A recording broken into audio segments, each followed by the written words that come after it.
বন্ধুরা, ফোনের মধ্যে সেলফি ক্যামেরাতে দাঁত বের করে ফটো তো তুলেছো, যেটা কারোর ফোনে নচ হিসাবে আবার কারোর ফোনে পাঞ্চল হিসাবে রয়েছে। কিন্তু তোমার হয়তো মনে পড়বে যে একসময় পপ আপ ক্যামেরা মার্কেটে ভাই হেভি পপ আপ হয়েছিল, আর যা সে সময় সহজেই যে কারোর নজর কেড়ে নিত। কিন্তু তা সত্ত্বেও দেখতে পাচ্ছ আজ মার্কেটে কোনো company pop up camera phone বানাচ্ছে না। কিন্তু কেন?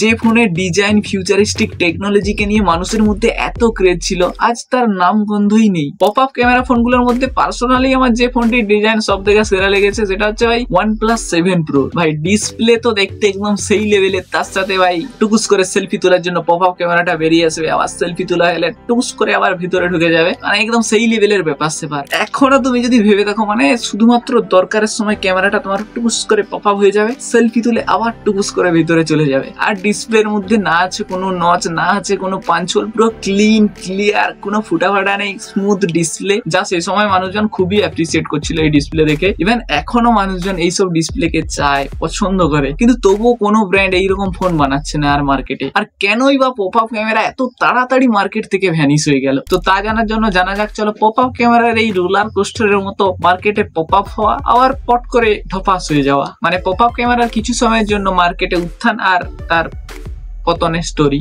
আজ থেকে কিছু বছর আগে 2017 সালে অ্যাপেল যখন তাদের আইফোন এক্স সিরিজ লঞ্চ করে মার্কেটে, যা স্মার্টফোন ইন্ডাস্ট্রিতে ডিজাইনের দিক থেকে কিছু নতুন নিয়ে এসেছিল। সে তুমি এই নচকে হেট করো বা লাইক করো, স্যামসাং তো ট্রোল করে, কিন্তু সত্যি কথা বলতে আইফোন এক্স এর এই ইউনিক কাট আউট যা স্মার্টফোন ডিজাইনের টার্নিং পয়েন্ট তৈরি করে। স্মার্টফোনের মধ্যে যে এরকম থিনেস্ট বেজেল দিয়ে ক্যামেরা কাট আউট বানানো সম্ভব, তা সেদিন কোম্পানিগুলো বুঝতে পেরেছিল, এবং যা থেকে কিছু ব্র্যান্ড এইরকম সিমিলার ডিজাইনের ফোন বানানোর চেষ্টা করে। কিন্তু অন্যদিকে আরো কিছু ব্র্যান্ড ট্রাই করছিল যে পুরোপুরি একটা ইউনিক কিছু করা, একদম ইউনিক কিছু, যার একমাত্র তারা সমাধান পেয়েছিল যে ক্যামেরাকেই পুরোপুরি হাইড করে দেবে। মানে এইসব নচ বেজেল টেজেল ফোন থেকে হাঁটিয়ে পুরো একদম ক্লিন স্মুথ ডিসপ্লে দেওয়া হবে, ফুল ডিসপ্লে। তাহলে সেলফি ক্যামেরা কোথায় থাকবে? না, সেটা পপ আপ হয়ে বেরিয়ে আসবে, যার ধরুন ডিসপ্লেতেও কোনো এক্সট্রা জায়গা খেয়ে বসে থাকবে না, যেটা মানুষের কাছে সে সময় সব থেকে মানে এক্সাইটিং ফিউচারিস্টিক একদম কুল একটা ডিজাইন লেগেছিল। কারণ এটা শুধুমাত্র ইউজারকে নচ কাট আউট ছাড়া ফুল স্ক্রিনের এক্সপিরিয়েন্সই দিত না, তার সাথেও তোমার প্রাইভেসিকে প্রোটেক্ট করতো। আর যেটা একটা এই পপ আপ ক্যামেরা ফোনের বোনাস ফিচার্স ছিল, কারণ ক্যামেরাতে তোমার সবসময় ভেতরে ঢুকে থাকবে, যার ধরুন ক্যামেরা তোমাকে সবসময় ট্র্যাকও করতে পারবে না। তুমি হয়তো এই বিষয়ে ততটা সচেতন নয় যে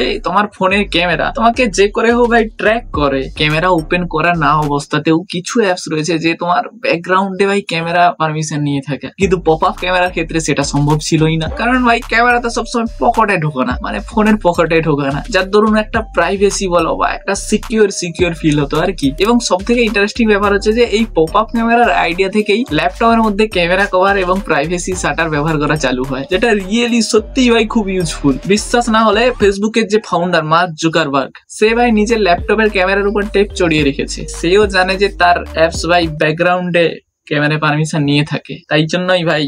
তো এভাবে মার্কেটে পপ আপ ক্যামেরা ফোন তো এলো, কিন্তু তখনও কিছু কিছু ব্র্যান্ড কিন্তু করছিল তাদের ফোনে এই পপ আপ ক্যামেরা টেকনোলজিকে ইমপ্লিমেন্ট করাতে। এর মেইন কারণ ছিল যেহেতু এটা একটা মোটরাইজ মেকানিজম, ফোনের মধ্যে কিছু পার্টস মুভিং হতে থাকে, উপর নিচ হতে থাকে, যেটা কিছু ইউজারের কাছে একটা কুল ব্যাপার লাগলেও কিছু ইউজার এটাতে ভয়ও পেত।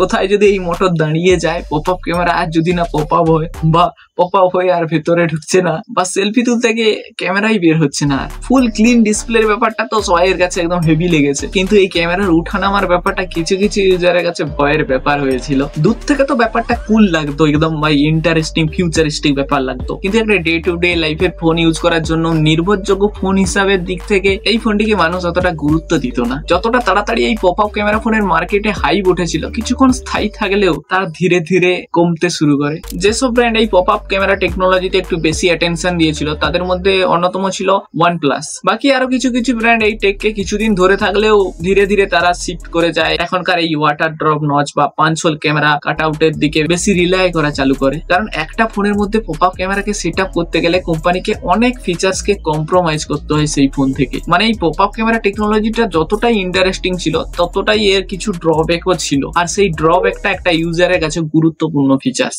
নম্বর 1 যে জিনিসটা অনেক ইউজার প্রেফার করে থাকে যে তাদের ফোনে যেন একটা মিনিমাম আইপি রেটিং দেওয়া থাকে, কিন্তু পপ আপ ক্যামেরা ফোনের ক্ষেত্রে ভাই সেটা সম্ভব ছিল না। যে যেহেতু এটা একটা motorise mechanism are parts movement হচ্ছে, বাইরে হচ্ছে, ভিতর হচ্ছে, তার জন্য কোম্পানি প্রপারলি ওয়াটার রেজিস্ট্যান্ট এই ফোনের মধ্যে দিতে পারতো না, সাথে ডাস্ট রেজিস্ট্যান্সও ভালো মতো এই ফোন পেতো না। কিন্তু একটা কাস্টমার কি এক্সপেক্ট করে যে একটা ফ্ল্যাগশিপ ডিভাইস কিনছি, তার মধ্যে ঠিকঠাক ওয়াটার রেজিস্ট্যান্ট, ন্যূনতম ডাস্ট রেজিস্ট্যান্টটা থাকে যেন। আর এটা একটা সব থেকে রিস্ক ফ্যাক্টর ছিল পপ আপ ফোন ব্যবহারকারীদের কাছে। আর নম্বর 2 ড্রব্যাক ছিল অনেক জায়গায় খেয়ে নিত ফোনের মধ্যে এই পপ আপ ক্যামেরার সেট আপ, আর যার জন্য ফোনের ব্যাটারিকে ছোট করতে হতো। এই জন্য তুমি হয়তো দেখে থাকবে যে পপ আপ ক্যামেরা ফোনগুলোর মধ্যে কম এমএইচ এর ব্যাটারি দেওয়া হয়। যেমন ধরো OnePlus 7 Pro যদি কথা বলি, তার মধ্যে 4000 mAh এর ব্যাটারি দেওয়া হয়েছিল শুধুমাত্র এই পপ আপ ক্যামেরার জন্যই। পপ আপ ক্যামেরা আর ফোনের মধ্যে বড় ব্যাটারি দুটো একসাথে সম্ভব ছিল না। আর থার্ড যে সমস্যাটা ছিল, পপ আপ ক্যামেরা সেটআপে যেহেতু অনেকটাই জায়গা নিয়ে নেয়, তার জন্য ফোন একটু বেশি বাল্কি হয়ে যেত এবং মোটা সোটাও লাগতো একটু। আর ফোর্থ ড্রব্যাকটা হচ্ছে ফোনের কস্ট বেড়ে যেত।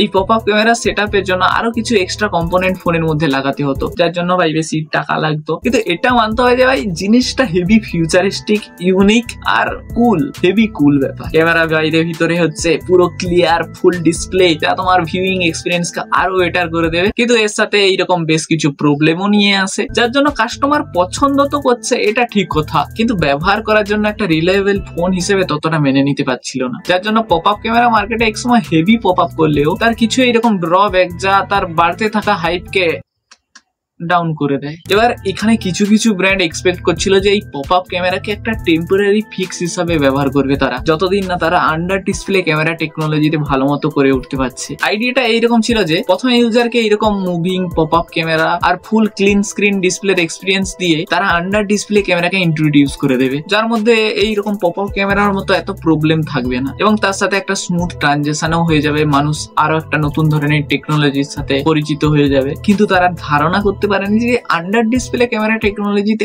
এত টাইম লেগে যাবে। আর সব থেকে বড় ব্যাপার হচ্ছে যে আন্ডার ডিসপ্লে ক্যামেরা বানানোর ধারণা করা আর সেটিকে ফোনের মধ্যে ইমপ্লিমেন্ট করার মধ্যে অনেক পার্থক্য ছিল।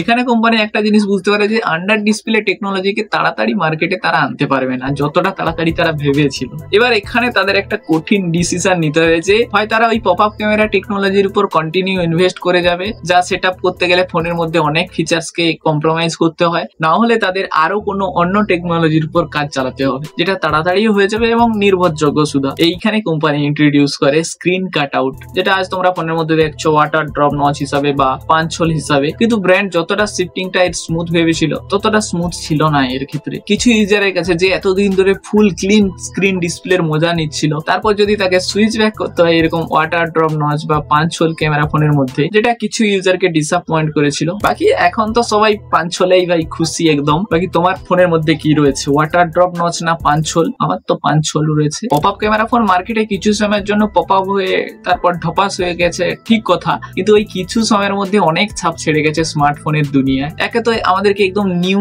ইউনিক একটা ফিউচারিস্টিক ডিজাইন দিয়েছে, যা সবাইকার মুডকে একদম রিফ্রেশিং করে দিয়েছিল।